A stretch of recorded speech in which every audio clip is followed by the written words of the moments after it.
सुंदरपुर गांव में श्यामलाल और मोहनलाल नाम के दो दोस्त रहा करते थे। श्यामलाल बहुत ही मेहनती था, लेकिन मोहनलाल आलस करके अपने खेतों में काम किया करता था। अरे वाह श्यामलाल, मैंने सुना है इस साल तुम्हारी बहुत ही अच्छी फसल हुई है। हाँ काका, इस बार मेरी बहुत अच्छी फसल हुई है। फसल बेचने पर मुझे बहुत अच्छा मुनाफा होगा। बेटा, तुम्हारे खेत में कुल कितनी बोरी फसल हुई है? काका, 5 एकड़ जमीन पर कुल 200 बोरी हुई है। ठीक है काका, चलो अब मैं चलता हूँ। मुझे आज अनाज को बेचने के लिए जाना है। ऐसा कहकर रामू वहाँ से चला जाता है। तभी थोड़ी देर बाद मोहनलाल भी वहाँ से अपने खेतों की ओर जा रहा था। अरे मोहनलाल बेटा, कहाँ जा रहे हो? काका, खेत में फसल की बोरियां हैं। आज सुबह जल्दी जाकर मैंने भर दी थी, अब उन्हीं को लेने जा रहा हूँ। मोहनलाल, तुम्हारे पास भी 5 एकड़ जमीन है ना? तो तुम्हारे खेत में इस बार कितनी फसल की बोरियां हुई हैं? हाँ काका, मेरे पास 5 एकड़ जमीन है और मेरी जमीन पर इस बार 1 एकड़ में 20 बोरियां हुई हैं, तो 5 एकड़ की 100 बोरियां हुई हैं।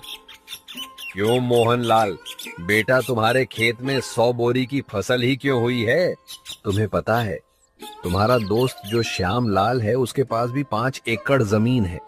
उसकी जमीन पर 200 बोरियों का अनाज हुआ है, जबकि जहां तुम दोनों के खेत हैं उधर के इलाके की जमीन तो एक जैसी है। क्या कहा मेरे दोस्त? श्यामलाल के खेत में इस बार 200 बोरियां की फसल हुई है, लेकिन उसने तो मुझे बताया ही नहीं। अच्छा ठीक है काका, चलो मैं चलता हूँ।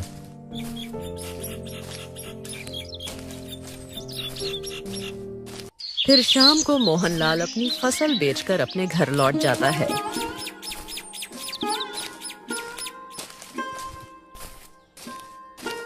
घर पहुंचकर मोहनलाल फसल के बारे में सारी बात अपनी पत्नी को बताता है।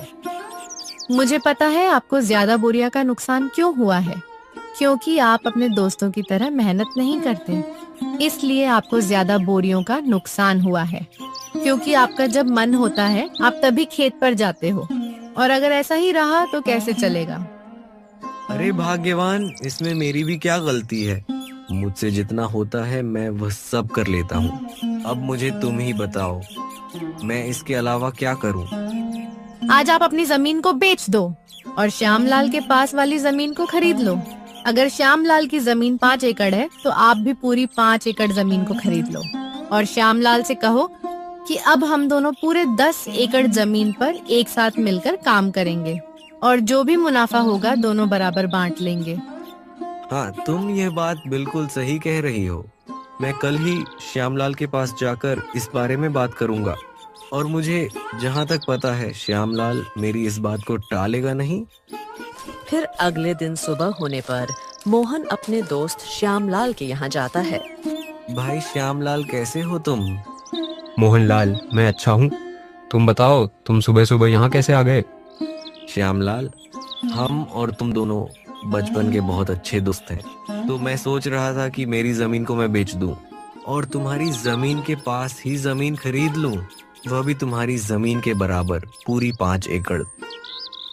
हाँ हाँ मोहन भाई, खरीद लो। ये तो बहुत ही अच्छी बात है। मुझे भी मेरा एक अच्छा पड़ोसी मिल जाएगा। लेकिन श्यामलाल, अगर तुम्हें एतराज ना हो तो अपन दोनों मिलकर तुम्हारी और मेरी जमीन पर खेती करें, क्योंकि दोनों अलग अलग मेहनत करने से अच्छा है दोनों एक जगह ही मेहनत करें। इससे अपन दोनों को अच्छा मुनाफा भी होगा। हाँ हाँ मोहन भाई, मुझे इस बात से कोई एतराज नहीं है। चलो अपन सेठ मणिराम के यहाँ चलकर जमीन को खरीदने और बेचने की बात करते हैं, क्योंकि मेरे खेत के पास की जमीन सेठ मणिराम की है। फिर दोनों सेठ मणिराम के पास चले जाते हैं।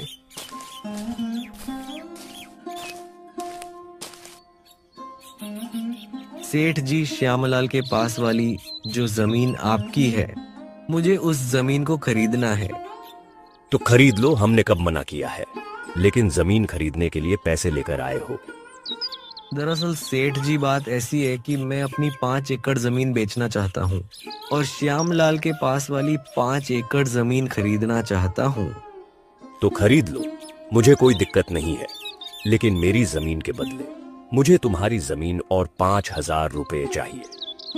लेकिन सेठ जी, मेरी जमीन भी तो 5 एकड़ की है और आपकी जमीन भी तो 5 एकड़ की है, तो फिर आप मुझसे 5,000 क्यों मांग रहे हो? देखो भाई मोहन, जमीन की समय के हिसाब से कीमत होती है। अगर तुम्हें लेनी है तो 5,000 दे दो, वरना कोई बात नहीं।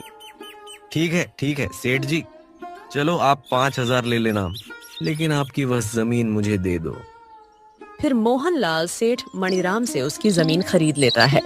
फिर ऐसे ही कुछ दिन बीतने के बाद, सुनो भाई मोहन, हमें कल से खेतों में हल चलाना होगा, इसलिए कल सुबह तुम तैयार रहना खेत जाने के लिए। अरे यार, हल चलाने में तो बहुत मेहनत लगती है। बैल के साथ साथ पूरे खेत में चलना पड़ता है। मुझे इस काम से बचने के लिए कोई ना कोई बहाना तो बनाना ही पड़ेगा।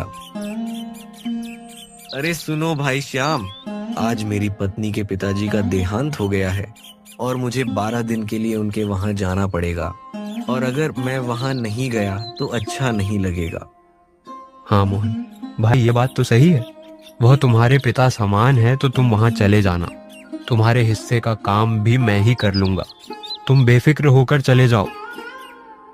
मुझे तो ऐसा लग रहा था कि तुम इस बात के लिए बिल्कुल नहीं मानोगे, पर तुम सच में मेरे बहुत अच्छे दोस्त हो। मैं 12 दिन बाद वापस आकर तुम्हारे साथ खेत में बहुत मेहनत करूंगा। फिर थोड़ी देर बाद महेश अपनी पत्नी के साथ उसके ससुराल चला जाता और इस बात से श्याम बहुत परेशान हो जाता है। सुनो जी, आप इतना परेशान क्यों नजर आ रहे हैं? क्या हुआ? क्या बात है?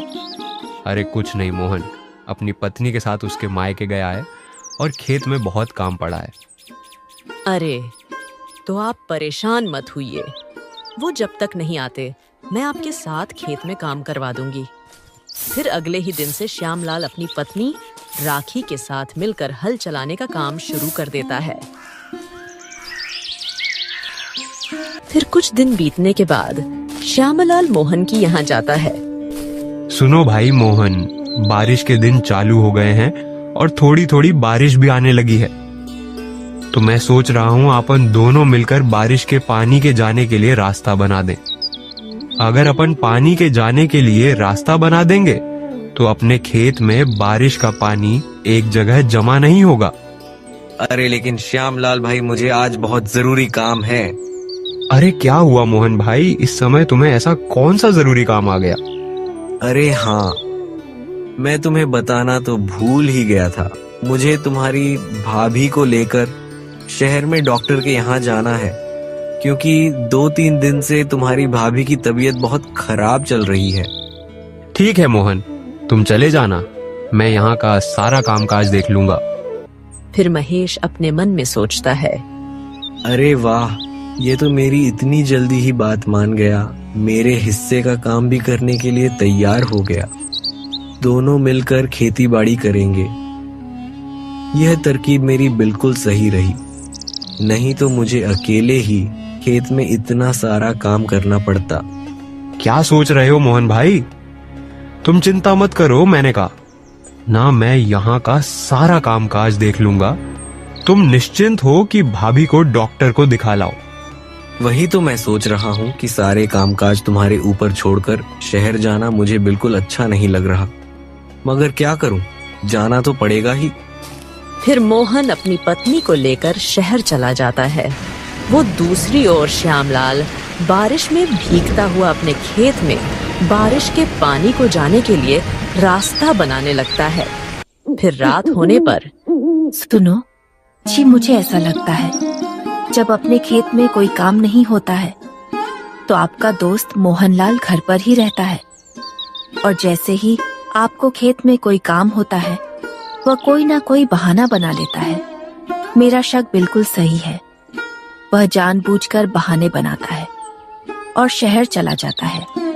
यह तुम क्या बोल रही हो?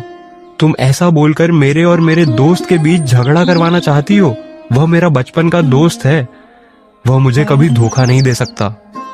आपको मेरी बातों पर बिल्कुल भी विश्वास नहीं है ना, देख लेना, कुछ ही दिनों में आपको सच का पता चल ही जाएगा। फिर ऐसे ही कुछ दिन बीतने के बाद फसल तैयार हो जाती है। मोहन भाई चलो, आज हमें फसल की कटाई करनी है, क्योंकि आज शाम को ही मुझे मेरी पत्नी के साथ शाली की शादी में जाना है, और आज फसल को नहीं काटा तो कल से फसल खराब होना शुरू हो जाएगी। हाँ हाँ श्याम भाई, चलो आज अपन फसल को काटकर बोरियों में भर लेंगे। पूरी फसल को काटकर बोरियों में भर लेते हैं। फिर वह दोनों खेत में चले जाते हैं। ठीक है मोहन भाई, अब अपन ने सारी फसल की बोरियां तो भर ली और अब शाम भी हो रही है, तो मैं साली की शादी में जाने के लिए निकल रहा हूँ। तुम इन अनाज की बोरियों को बैलगाड़ी में भरकर अपने घर ले जाना। जब मैं कल आऊंगा तो अपन इस अनाज को मंडी में बेच आएंगे। अरे भाई तुम चिंता मत करो, जब मुझे काम था तो सारा काम तुमने अकेले ही किया था, और अब तुम्हें काम है तो मैं सारा काम अकेले ही कर लूंगा। तुम इस बात की बिल्कुल भी चिंता मत करो, मैं इन बोरियों को बैलगाड़ी में भरकर घर ले जाऊंगा। फिर मोहन सारी फसल को बैलगाड़ी में भरकर घर ले आता है। सारी फसल को यहाँ क्यों लेकर आए हो? मंडी में बेचकर क्यों नहीं आए? वह क्या है ना, श्यामलाल उसकी साली की शादी में गया है और वह कल सुबह तक लौटेगा। उसके आने के बाद ही हम इन बोरियों को मंडी में बेचने आएंगे। चलो यह तो अच्छा है कि सारी बोरियां आप यहाँ लेकर आए हो। मेरे पास एक तरकीब है। बताओ बताओ क्या तरकीब है, और यहाँ फसल को लाना क्यों सही है?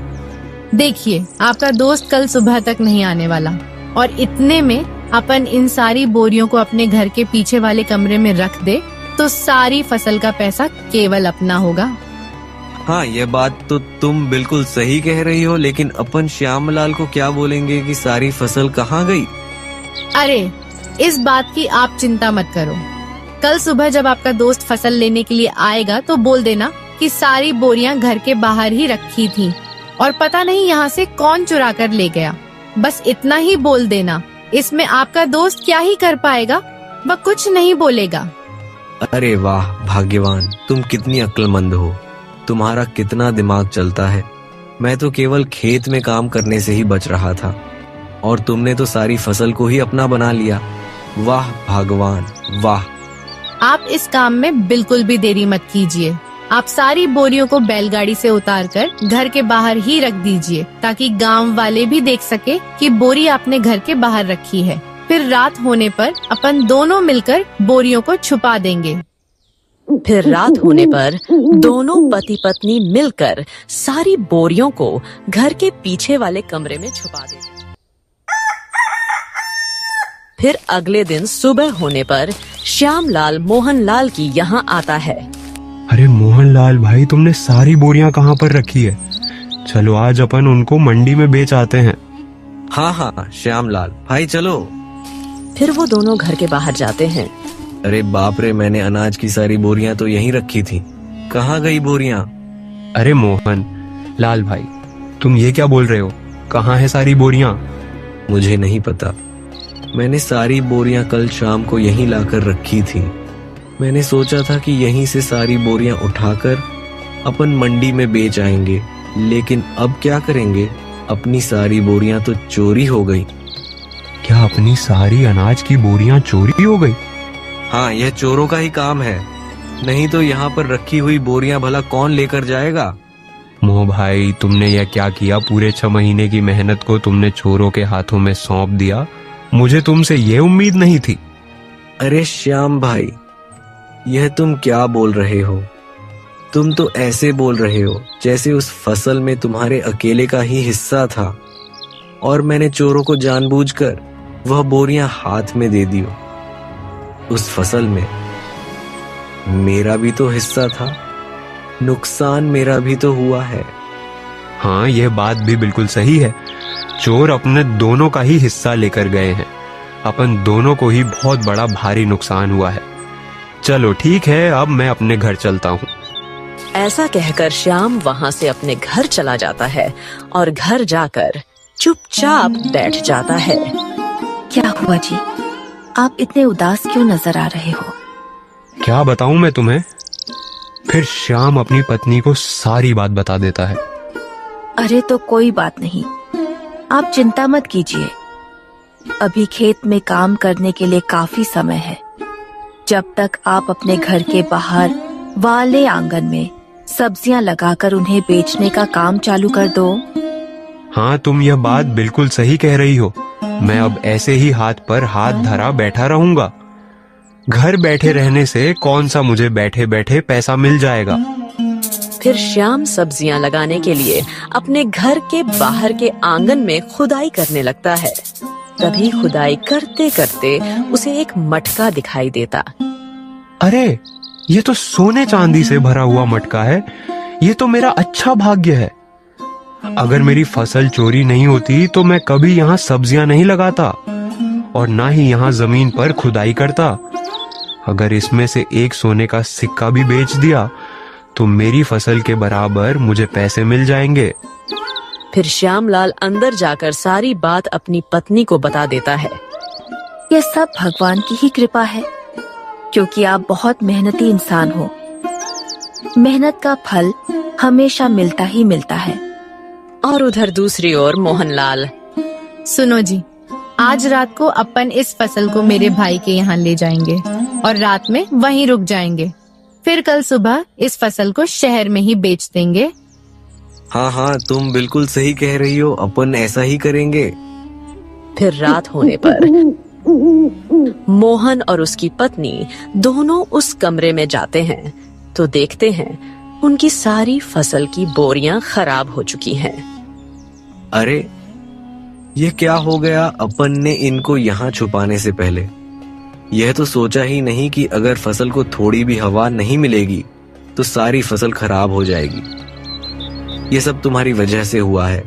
जो अपन को अपने हिस्से में मिलने वाला था, अब तो वह भी नहीं मिलेगा, चला गया। अब अपने हाथ से सब कुछ। अब क्या करेंगे अपन दोनों? हमारा सब बर्बाद हो गया। अब तो दोस्तों, हमें इस कहानी से यही सीख मिलती है कि हमें कभी भी किसी के साथ बुरा नहीं करना चाहिए, क्योंकि बुरा करने वालों के साथ बुराई ही होता है। और श्याम बहुत ही मेहनती आदमी था, तो उसे उसकी मेहनत का फल मिल ही गया।